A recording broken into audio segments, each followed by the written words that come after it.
Hey everybody, Chris from Snake and Stein Reptiles, and I'm just doing a video real quick on setting up a shipping box. We get most of our supplies from Reptiles Express. You can check them out at reptilesexpress.com, and you can order through them for pretty much everything you need. There was an issue with the Uniheat heat packs. This is the 40-hour. We've ordered ours directly from Uniheat in bulk. One thing that I always recommend doing for winter shipping or cold weather shipping is take your heat pack out, and yeah, I'm gonna kill a heat pack for this, that's okay, and just shake up the crystal deals inside, get the heat activated, and then I'll set it to the side and let it sit. We'll get back to the heat pack here in a minute. So your kit, or depending on how you order it, will come with, we order a bunch of the same size at once, so we get a bunch of them, but you'll essentially get a bottom, goes in like so, let's move that guy over there, there we go. And then you'll get the sides, and you can go purchase pieces and cut and do all that stuff, but I like ordering everything from a approved shipper, so to speak.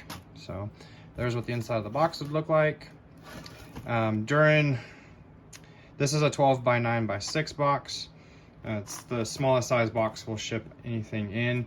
During winter months, if a heat pack's being used, I think the recommendation is no more than 2 animals under 2 or 250 grams per box. I could be off on that, but again, just from my experience, during summertime shipping, or if you're shipping to areas where you have good weather, you can place up to 4 250 gram animals in here. You can ship up to, you could probably go 1,000 grams in one of these and be okay. The next size up that I like to use is the 16 by 12 by 8. We usually keep a handful of those on stock. Those are good for adults. You can also use them for packing 5 or 6 hatchlings, subadults, you know, go up to 500-600 gram range. You can get them in there comfortably where there's plenty of space. The next piece is, this is just our preference. We use polyfill. You can order it online, what have you. What I like to do is just put enough in there to cover the bottom and create a nice cozy little pocket almost. And then you'd grab your snake, place them on one side, and then whichever side you place the snake, if it's cold weather shipping, you tape your heat pack down on the top of the lid. I'll go ahead and demonstrate it in the video.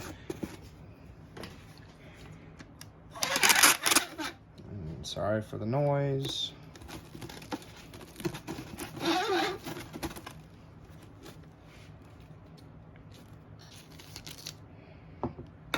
And I like to kind of just do like this. I like to have enough tape on the side, back side of it. Make sure it's fully down. The one thing you definitely don't want to have happen is have the heat pack get loose. These do get hot. They heat up real quick, and then they slowly cool back down. Important part about this red line, I'll get to it in just a second.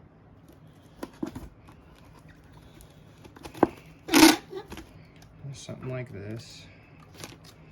And then same, rinse and repeat. Same deal here. Go like this. And then I would put the snake over here. I put another layer of the polyfill.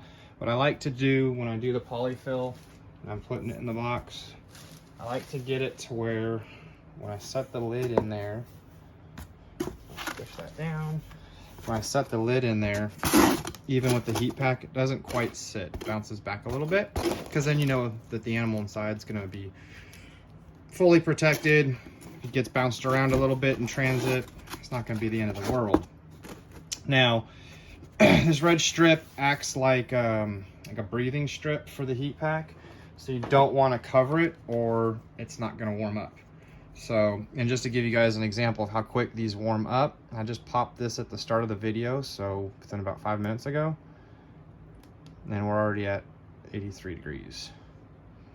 So I always recommend, when people ask me how long, usually what I'll do is I'll come in, I'll pop the heat pack, set it on the cart, I'll go get the snake, get it bagged up, get the box built, get everything situated,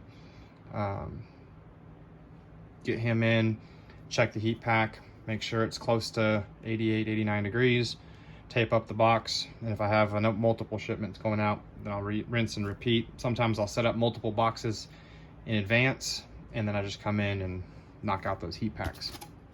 So that's if you're shipping cold weather shipping. If you're shipping other times of the year, what I like to do is I like to poke holes right here and here, give or take, and make sure that you go all the way through, puncture all the way through the styrofoam. And then same thing on this side, boom, boom. The reason I do it this way is there's a bunch of labels and stuff that get taped all over the box. By the time you tape it down, if you poke holes on this side, you might wind up covering them and not noticing it. So I've just found that poking the holes on the front and back of the box seems to keep me from covering them up with all of the required Lacey Act material. And then tape it up. Standard shipping packing tape we use. I don't even know what company it is, but it's just standard packing tape, nothing fancy. Put in your information, what have you, pack it up, and that's it. That's the essential, and it's the same for every size box. Bigger size boxes, so on a 12x9, 1 heat pack. On the other size box, the bigger size box, you could go 2, but I wouldn't go any more than 2. I don't know of a box size, maybe the 3-footer, you might be able to go 4 or 5 in, just because of its sheer size. That's a big box. We've shipped out one of those, but it was during decent months. So that's how we set those up.